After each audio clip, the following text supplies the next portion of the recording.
नमस्कार दोस्तों, भगवान आप सभी का भला करे और आपकी सारी इच्छाएं मनोकामनाएं पूरी हों। दोस्तों, आज मैं आप सभी को इस हाथ से रिलेटेड महत्वपूर्ण जानकारी व्यक्त करूंगा और यहाँ पर आपकी जो क्वेरी है उसका डिटेल आंसर दिया जाएगा। तो पहला प्रश्न आपका ये है कि शादी कब होगी और लव मैरिज है या अरेंज मैरिज है।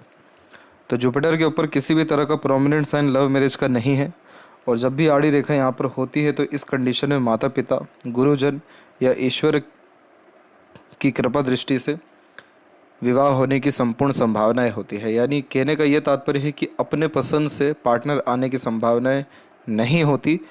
ब्लेसिंग्स के द्वारा, दूसरों के साथ के द्वारा, दूसरों की कृपा के द्वारा या माता पिता की खोज के द्वारा या अपने या बड़े बुजुर्गों की खोज के द्वारा निश्चित रूप से मैरिज होती है। तो इसीलिए अरेंज मैरिज करना भी आपके लिए अच्छा रहेगा, क्योंकि आड़ी रेखाएं मैरिड लाइफ को सक्सेसफुल बनाती हैं और मैरिज के बाद से जीवन में खुशियां, संपन्नता या आध्यात्मिक जो है उन्नति प्रदान होना या सांसारिक सुख बहुत अच्छा मिलना, ये सारे कॉम्बिनेशंस डेफिनेटली आते ही हैं। दूसरी, ये आड़ी रेखा आपको दयालु बनाएगी, आपके पार्टनर को आपके प्रति बहुत ज़्यादा डेडिकेटेड या कॉन्शियस बनाएगी। यही रीज़न भी है कि आपके पाम में जो सपोर्टिव लाइन है वो कहीं ना कहीं कंटिन्यू चल ही रहा है, भले ही रुक रुक करके चल रहा हो, लेकिन इस तरह की सहयोगी रेखा अपनों का, दूसरों का, पार्टनर के अच्छे सपोर्ट को डिनोट करती है। और दूसरा, आपके हथेली में मून लक लाइन है जो शादी के बाद होने वाले तरक्की को, खुशहाली को, शादी के पश्चात होने वाले भाग्योदय को या कंफर्ट या लग्जरीज बढ़ने जैसे योगों को दर्शाता है। तो मुश्किल से मुश्किल आपकी जो शादी होने की संभावना है मात्र 1 से 1.5 साल के अतिरिक्त कन्फर्म है, क्योंकि बहुत स्ट्रांगली सपोर्टिव लाइन आपकी चल रही है। तो नेक्स्ट ईयर में डेफिनेटली आपका, या नेक्स्ट ईयर तक डेफिनेटली मैरिज आपका हो जाएगा। और यहाँ पर जो आपका मनी ट्रायंगल का कॉम्बिनेशन है वो भी बहुत अच्छा इंडिकेशन दे रहा है मैरिड लाइफ के लिए भी, क्योंकि अगर हम देखें तो ये जो मनी ट्रायंगल बन रहा है ये भी अराउंड आपको 35 के एज के आसपास में ही बन रहा है। तो इस कंडीशन में पैसा अच्छा आना, रुकना या कहीं ना कहीं अच्छा धनार्जन होना, ये सारे कॉम्बिनेशन को भी दर्शा रहा है। तो साफ साफ दिख रहा है कि मैरिज के बाद में किस तरह की तरक्की या समृद्धि जीवन में आपको निश्चित रूप से आएगी।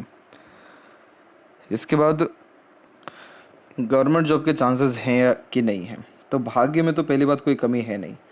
जब भी मून लक लाइन होती है तो ऐसे जातक जो भी अपने दिल की इच्छा रखते हैं या उसके रिगार्डिंग मेहनत करते हैं, बहुत ज़्यादा लाभ मिलता है या जीवन में उसके द्वारा संतुष्टि, खुशी मिलता है।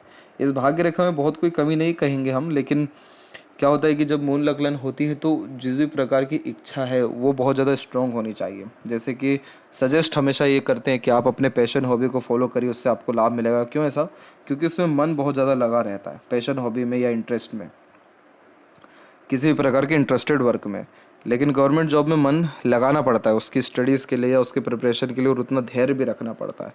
ऊपर से आपकी जो माइंड लाइन है वो एक इंडिपेंडेंट माइंड लाइन है जो कि बहुत ज़िद्दी बनाती है, और इस कंडीशन में किसी से दब के रहना, किसी की सुनना, ये आदत में होता ही नहीं है। अपने मन मुताबिक काम करने की युक्ति देता है।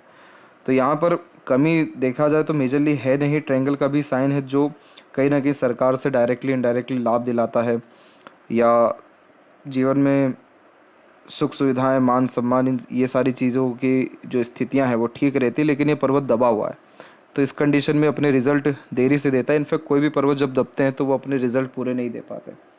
तो इसीलिए ये जो आपको पेट संबंधी प्रॉब्लम होते हैं, गैस के रिगार्डिंग प्रॉब्लम होते हैं, वो अग्नि के कमज़ोर होने के कारण ही होते हैं। और अग्नि कौन है यहाँ पर? सूर्य हैं, जो आपके पेट संबंधी बातों को भी दर्शाते हैं।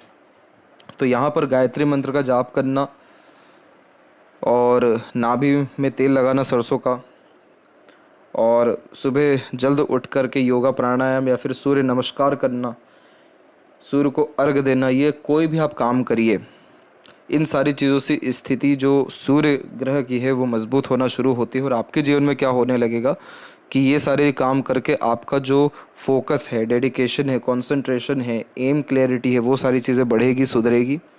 कोई भी काम में सफलता मिलने में उतनी तकलीफ परेशानी नहीं आएगी, मन लगेगा और विज़न क्लियर हो पाना, रिवॉर्ड अवार्ड मिल पाना, अपॉर्चुनिटीज़ आना, वो ग्रैब होना, और सबसे मेन तो कॉन्फिडेंस बढ़ना, क्योंकि सूर्य पर्वत जब दबते हैं तो कॉन्फिडेंस में कमी ला देते हैं बहुत ज़्यादा।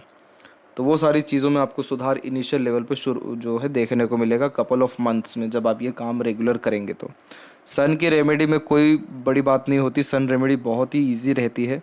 गायत्री मंत्र का भी जाप इसमें करना जो है बहुत शुभकारी होता है। लेकिन जो मेन की होता है सन की रेमेडी में, वो होता है कंसिस्टेंसी।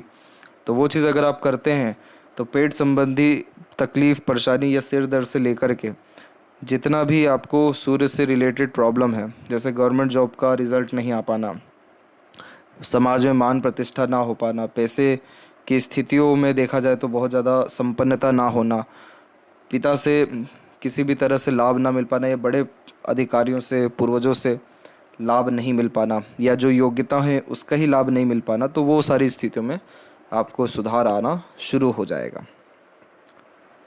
और जहाँ तक रहा सवाल कि कोई नेगेटिव एनर्जी या दोष तो नहीं है, तो चंद्र की स्थिति पे जब भी क्रॉस का साइन होता है तो हमेशा हवा लगने का डर तो देखिए रहता ही है, क्योंकि चंद्र जो है मन को दर्शाता है और मन पर किसी भी तरह की गतिविधियाँ, हवा हावी हो जाती जब चंद्र दूषित हो। कुछ दिक्कत नहीं है, पर जो आपको पूर्णिमा या अमावस्या आती है उस दिन किसी भी नदी में जा कर के नहा कर अपने कपड़े उतार कर वहीं से आ जाइए, ये एक चीज़ कर सकते। नहीं तो हमेशा नहाते वक्त अपने कहीं के भी नदी का पानी जो है उसमें यूटिलाइज़ आप करिए नहाते वक्त। तीसरा, शिव जी की किसी भी तरह की आराधना कर सकते हैं, शिवलिंग पर भी अभिषेक कर सकते हैं, वहाँ से भी लाभ मिलेगा। चौथा, किसी भी तरह का डोनेशन कहीं पर भी, खासकर आश्रम, अस्पताल या किसी भी दूसरी जगह जहाँ पे ज़रूरत हो, आप दीजिए। खासकर पूर्णिमा या अमावस्या को क्यों कर रहे हैं, क्योंकि ये फुल मून और एक प्रकार से फुल मून नाइट और फुल डार्क नाइट ये होती है।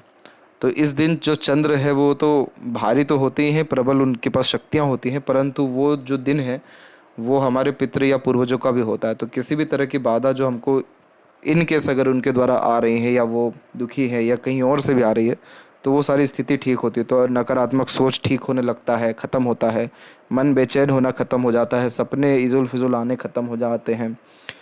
इसके अलावा मानसिक आंतरिक रूप से संतुष्टि मिलना शुरू होता है। बेचैनी से लेकर के डर, भय, चिंता, ये सारी चीज़ों से मुक्ति मिल पाती है, क्योंकि आपके हथेली में कहीं भी बहुत कोई कमी है ही नहीं। भाग्य रेखा, मस्तिष्क रेखा, जीवन रेखा, सारी स्थिति प्रबल है। तो ऐसा कोई बहुत मेजर तकलीफ, प्रॉब्लम नहीं है, बस ये छोटे मोटे इश्यूज़ हैं। इन उपायों से यही स्थिति नहीं बल्कि और अच्छे शुभ परिणाम आपको आपके जीवन में आते दिखाई पड़ेंगे।